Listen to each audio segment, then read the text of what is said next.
Bonjour à tous, bonjour à toutes et bienvenue dans ce dernier module de cette formation pour devenir un bon animateur du bonheur. Même si déjà vous devez être un bon animateur au niveau de cette formation. Ah oui, donc du coup aujourd'hui on va voir que vous pouvez être la meilleure, le meilleur animateur du bonheur, avoir des séquences formidables, des outils absolument géniaux, de la créativité, tout ce que vous voulez.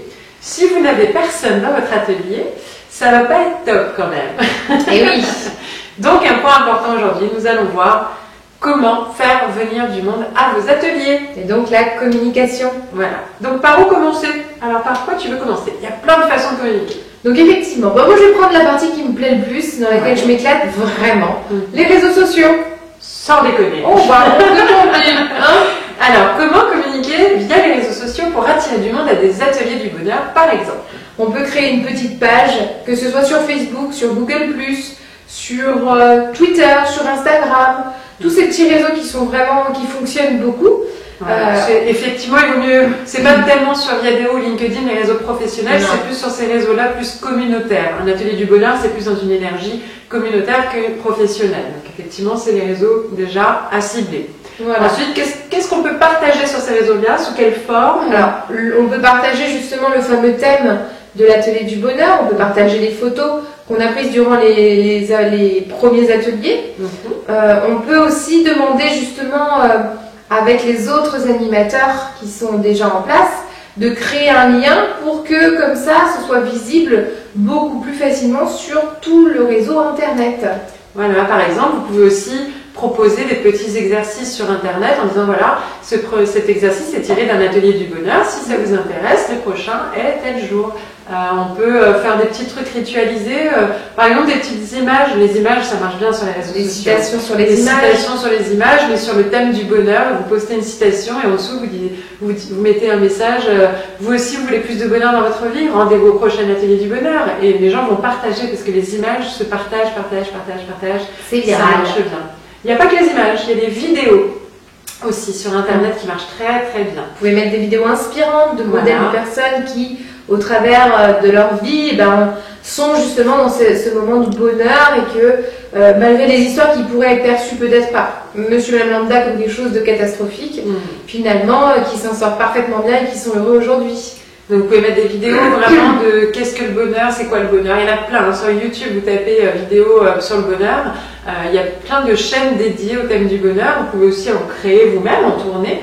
Pourquoi pas dans vos ateliers proposer aux personnes qui le souhaitent de faire un petit témoignage en 1 minute où pour vous c'est quoi le bonheur en un mot et vous faire une petite séquence de un petit montage selon vos compétences, selon vos intérêts. Encore une fois, choisissez des outils qui vous ressemblent.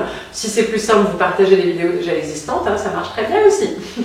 Autre petite chose sur les réseaux sociaux qui marche bien, c'est justement vous parler du plaisir à préparer vos ateliers. Donc faites participer toute l'aventure avec les personnes. Là, dès maintenant, participez sur vos réseaux sociaux en disant voilà, je termine ma formation, j'ai hâte de m'y mettre en route vers mon premier atelier du bonheur et dès que vous achetez votre premier objet, vous le prenez en photo, vous le mettez sur Facebook, enfin sur Twitter, enfin peu importe, n'importe où, et hop, les hashtags, alors ça tu connais mieux que moi, l'importance des hashtags, alors à quoi ça sert par exemple de mettre un hashtag? Un hashtag en fait c'est que ça va devenir un mot-clé et que comme les gens maintenant cherchent dans les moteurs de recherche par mot-clé, du coup ça atterrira vraiment sur vos publications à vous. Donc c'est un bouton qui permet l'accès beaucoup plus facile. Donc si vous mettez par exemple un hashtag « je suis heureux », des trucs comme ça, en plus les gens peuvent cliquer sur le hashtag et si vous le mettez régulièrement sur toutes vos publications, quand ils cliquent dessus, ils retrouveront toutes vos publications, vous avez mis hashtag atelier du bonheur. Et surtout, ils pourraient aussi être amenés, eux, à rajouter des photos en mettant hashtag je suis heureux. Et ça fait connaître aussi, et les gens après reviennent viral. Donc voilà, tout l'aspect viral grâce au hashtag. La notion d'aventure, je crois, elle est vraiment importante. Faites vibrer les gens en faisant partager ce que vous ressentez, ce que vous vivez. Ce qu'on appelle la storytelling. Voilà. Et ça, vraiment, les gens, ils ont envie de suivre. Nous, c'est ce qu'on fait régulièrement. Si vous êtes là, c'est peut-être parce que vous avez suivi nos aventures depuis longtemps. Bon, peut-être que vous nous découvrez tout juste. Et dans ce cas-là, croyez-moi, il va y en avoir encore des aventures. Nous, on partage tout, et même parfois les difficultés, c'est pas gênant. Et puis après, le jour de votre atelier, partagez le moment présent. Alors, sur Twitter, par exemple, vous pouvez, chaque quart d'heure, pendant que les gens font un exercice, faire une petite phrase très courte d'une phrase que quelqu'un a dit pendant l'atelier, sans mettre de référence ou autre, mais une petite photo, un petit truc. Et les personnes aiment bien suivre comme ça pendant 3 heures, ils vont voir votre atelier, ils vont presque avoir l'impression d'être avec vous, même si au départ ils n'étaient pas là pour ça. On se prend au goût, c'est un peu de la télé-réalité. Hein, donc les réseaux sociaux, c'est une grande télé-réalité, tout en respectant bien évidemment la confidentialité, les droits à l'image des personnes que vous présentez. D'ailleurs, pensez à le préciser au début de l'atelier, je vais prendre des photos si jamais il y en a qui ne veulent pas figurer dessus. Pour bien communiquer, soyez bien réglo au niveau des droits, hein, c'est clair. Dans l'idéal de chez idéal, faites signer une décharge sur le droit à l'image. Exactement. Que ce soit pour les photos ou les vidéos. Mais ceci dit, du coup, demandez à vos participants, que ce soit dans l'atelier, que ce soit après dans le suivi, la fidélisation, demandez-leur des petits témoignages, en une phrase, en une vidéo, voilà.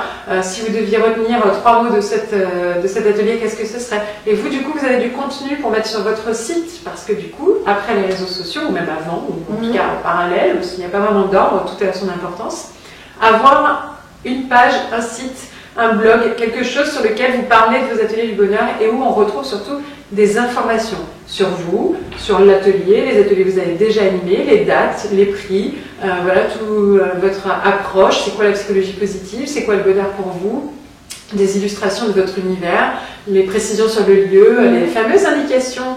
Vous savez, le plan d'accès, où se garer, les points de repère, tout ça, pour rejoindre. Là, on relie finalement tout ce qu'on a vu pendant cette formation et tout doit être visible le plus facilement et joliment possible sur un espace sur Internet. Un site, un blog, une page au choix. Mais en tout cas, ça, vous pourrez le relayer sur tous vos réseaux sociaux aussi. Donc, renvoyez toujours vers ça.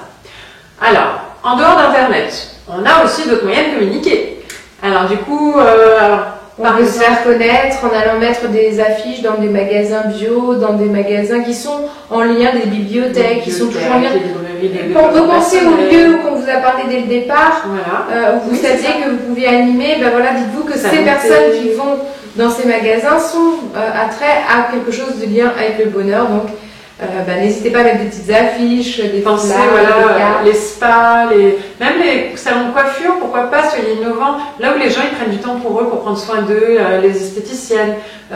N'hésitez pas à aller vous présenter à ce qu'on appelle des prescripteurs. Donc justement, vous pouvez mettre l'affiche, mais prenez le temps de parler avec le coiffeur, avec la personne de l'accueil au spa. Et pourquoi pas votre médecin généraliste? Oui, pourquoi pas, parce que du coup, si la personne dit oui, je suis pas très heureux, nanana, même un médecin peut prescrire, écoutez, peut-être que vous pouviez faire une démarche comme ça. Et voilà, après, ça dépend de l'ouverture d'esprit de chacun, évidemment.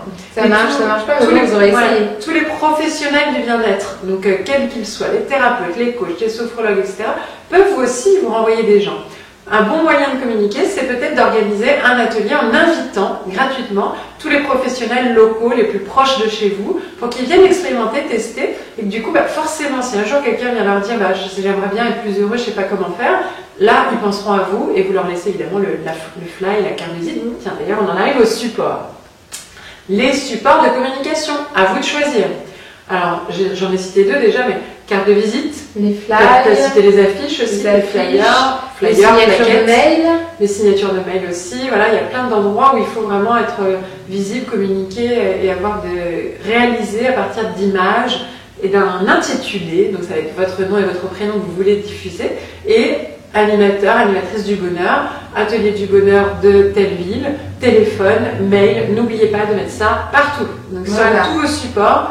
Le logo, votre logo, le lien vers votre site si vous avez un site, le lien vers votre réseau social principal si vous en avez un privilégié.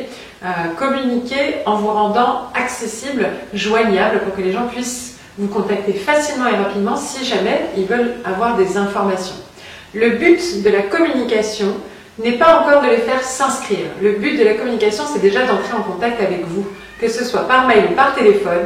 Le but, c'est qu'ils vous contactent. Et là, après, il faut savoir ce qu'on appelle faire des transformations, des conversions, c'est-à-dire le contact devient une inscription. Nous, on en a une, elle est très forte avec le téléphone.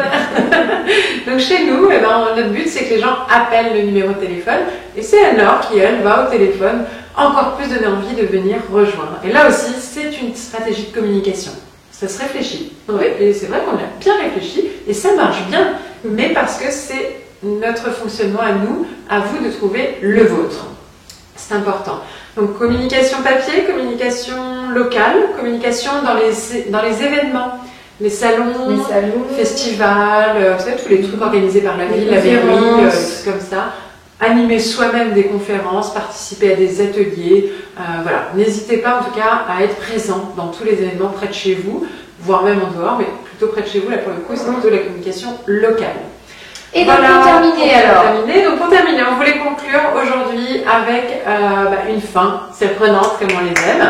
Et donc pour nous aider à communiquer et pour nous aider à vous fidéliser, nous allons vous proposer un dernier défi. Alors, nous vous défions de nous envoyer votre petit témoignage de cette formation, mais pas n'importe comment. En carte postale avec votre écriture à la main et un timbre.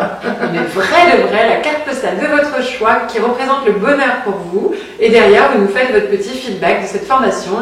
Notre livre d'or, un jour, on aura 100, 200, 300 photos, 300 cartes postales de bonheur et ça nous fera des souvenirs, on aura ça. Ça participera à notre bonheur à nous. Exactement. On pourra les prendre en photo pour les diffuser et du coup, ça deviendra un outil de communication. Voilà, c'est une stratégie de communication, de fidélisation et pour nous, un moyen de se faire plaisir tout en vous surprenant. Parce que nous, on a hâte d'aller à la boîte aux lettres et de voir vos petites cartes arriver les unes après les autres. Alors, surprenez-nous. En attendant, on vous souhaite de bons ateliers à venir. Oui, éclatez-vous bien, faites-vous plaisir, mais n'oubliez pas quand même de travailler sérieusement sans se prendre au sérieux. À très bientôt.